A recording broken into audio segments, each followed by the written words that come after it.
Pernahkah Anda membayangkan bagaimana hidup bukan dengan kehendak diri, tapi dengan kehendak Tuhan sepenuhnya? Bagaimana jika lidah Anda menjadi lidah Tuhan, tangan Anda menjadi tangan Tuhan, dan seluruh perilaku Anda adalah af'alnya Tuhan? Itulah yang disebut sebagai manusia celupan Tuhan, Subhanallah. Dan ini bukan mitos, ini realitas spiritual yang tercatat dalam Al-Quran, Al-Hadis, dan sejarah para wali agung. Assalamualaikum warahmatullahi wabarakatuh. Jumpa lagi dengan Mbah Mun Ajat Karimullah, sebuah channel yang mengapu tasawuf dalam perspektif ilmiah eksakta. Tempat kita menggali dimensi terdalam dari spiritualitas Islam dengan pendekatan ilmiah dan hakikat. Hari ini kita akan membahas satu makom luar biasa dalam dunia tasawuf. Subhanallah, manusia celupan Tuhan. Fenomena ini bukan hanya tentang pengalaman mistik, tapi juga tentang penyatuan frekuensi ruhani dengan kesadaran ilahi. Secara konseptual, Subhanallah dengan tegas tercantum dalam Quran surat Al-Baqarah ayat 138. A'udzubillahi minasyaitonirrajim. Subhanallah wa man ahsanu minallah subhah wa nahnu lahu ngabidun. Peliharalah sibghah Allah. Siapa yang lebih baik sibghahnya daripada Allah? Hanya kepadanya kami menyembah. Sibghatullah adalah identitas ilahiyah yang mewarnai jiwa manusia. Manusia yang telah dicelup oleh Tuhan, bukan sekedar menjalankan agama formal, tapi telah menyatu dengan nilai-nilai ketuhanan secara hakiki. Dalam tasawuf, ini disebut sebagai makom fana, yakni lenyapnya ego pribadi dan timbulnya kesadaran ilahiyah. Pemirsa dimanapun berada, secara lebih sederhana dapat kami jelaskan bahwa Allah Subhanahu wa Ta'ala yang berada di ujung akhirat pada makom tertinggi, makom maha qadim, yang laisa kamitslihi syai'un, yang walam yakul lahu kufuwan ahad, tentu tidaklah mungkin dikenali oleh makhluknya, oleh hambanya di muka bumi ini. Oleh karena itu, ada sebuah sistem baik dalam perspektif ruhani maupun materi, yang pada prinsipnya sistem tersebut sifatnya gradatif. Allah di alam maha qadim pastilah tidak diketahui. Kemudian Allah menciptakan pada kadar yang lebih rendah, itulah alam qadim, alam nur, alam cahaya, alam partikel dan gelombang. Dan selanjutnya Allah menciptakan alam materi di dunia ini. Segala hal yang melekat pada diri Allah pastilah sifatnya laisa kamitslihi syai'un, baik namanya, sifatnya, af'alnya maupun zatnya. Sebagai contoh yang selalu kami sampaikan, Allah Maha berkalam, kalamnya namanya kalamullah. Di alam ketuhanan pun sifatnya laisa kamitslihi syai'un, tidak dapat diidentifikasikan. Dan ketika diturunkan menjadi alam qadim, ia sudah berupa nur, cahaya, dan bisa dikenali oleh hamba-hamba yang disucikan ruhaniyahnya. Dan ketika mewujud, di alam realitas ini menjadi kitab suci, bisa dikenali, dibaca, ditafsirkan, ditakwilkan oleh manusia. Demikian halnya Allah. Di muka bumi ini pun ternyata ada perwujudannya. Dialah Subhanallah, manusia celupan Allah. Wujud fisiknya adalah seorang manusia, tetapi ruhaniyahnya telah dipenuhi dengan entitas ilahiyah. Dia bukan Allah, tetapi dia adalah celupan Allah. Pemirsa dimanapun berada, ada beberapa informasi yang bisa kita tunjukkan secara valid, baik itu berupa ayat-ayat suci maupun kisah-kisah para sufi agung. Bagaimana Quran surat At-Toha ayat 14, A'udzubillahi minasyaitonirrajim, Innani anallahu la ilaha illa ana fa'budni wa aqimis sholata lidzikri. Sesungguhnya aku ini adalah Allah, tidak ada Tuhan selain aku. Sembahlah aku dan dirikanlah sholat untuk mengingatku.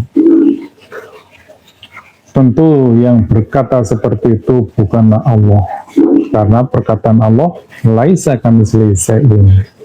Perkataan tersebut di dunia ini disampaikan oleh Nabi Muhammad SAW. Jadi Nabi Muhammad yang menyatakan, sungguh aku ini adalah Allah, sembahlah aku. Itu adalah perkataan Nabi.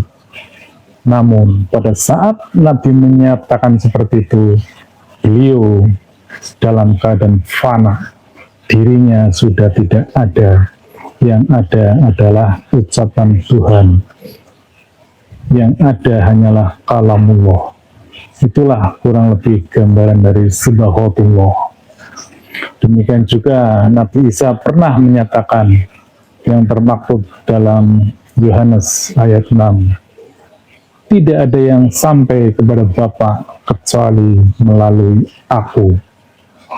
Artinya Nabi Isa adalah sebagai media atau jembatan atau wasilah untuk kebersambungan manusia dengan Tuhan.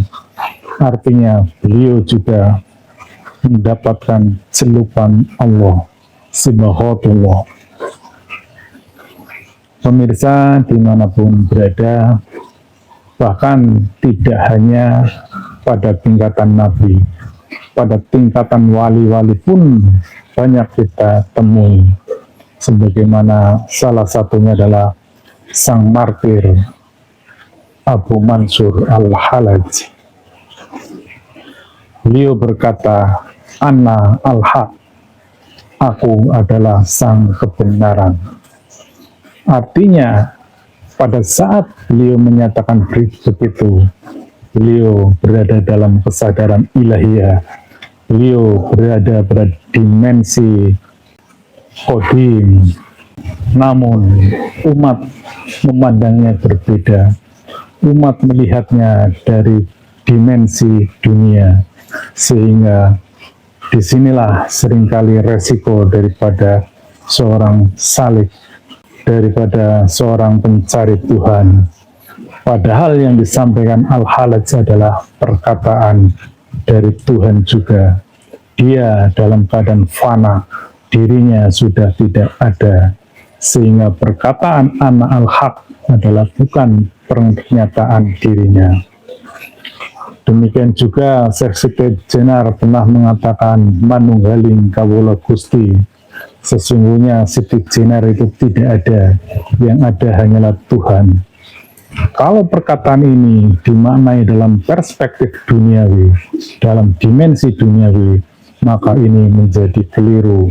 Seseorang dianggap mengaku sebagai Tuhan, sebagaimana Al-Halaj. Padahal pada saat beliau mengucapkan itu, beliau ada di dimensi qadim, ada dalam kesadaran ruhani, dirinya sudah tidak ada, dirinya sudah fana. Pemirsa, untuk melengkapi pemahaman ini, ada baiknya saya sampaikan sebuah hadis atau kisah yang diriwayatkan oleh Aisyah radhiyallahu an. Beliau mengatakan bahwa akhlak Nabi adalah Al-Quran yang berjalan, bahwa Rasulullah adalah manifestasi dari wahyu. Dan saya kira masih banyak juga ayat-ayat dalam Al-Quran, sebagaimana Al-Anfal ayat 17, wa ma romaita idh romaita walakinnallaha roma. Bukan engkau yang melempar ketika engkau melempar, tetapi Allah yang melempar. Hal ini juga secara tegas mengisyaratkan bahwa perbuatan manusia yang sudah dalam kesadaran ilahiyah, ruhaninya sudah terbimbing, maka sesungguhnya perbuatannya adalah af'alnya Allah. Apa masih kurang? Mari kita tambahkan lagi hadis qudsi yang diriwayatkan oleh Bukhari. Aku menjadi pendengarannya yang ia gunakan untuk mendengar, penglihatannya untuk melihat. Ini adalah hadis qudsi, artinya perkataan Allah. Inilah makom tertinggi ketika hamba tak lagi bertindak dengan kehendak sendiri, tapi dengan kehendak Allah. Pemirsa dimanapun berada, kami adalah pengamal Torekot Arwah atau Torekot Kodim yang tergabung dalam Majelis Zikir Torekot Naqsabandiyah Kholidiyah Nusantara. Tentunya kami banyak mengeksplorasi ruang-ruang ruhani. Dalam pendekatan tasawuf ilmiah eksakta, Sibghatullah bisa diibaratkan sebagai frekuensi pribadi yang larut ke dalam medan ilahi, seperti gelombang yang tersinkronisasi dengan getaran sumbernya. Maka identitas ego lenyap dan hanya ada vibrasi Tuhan yang terus beresonansi.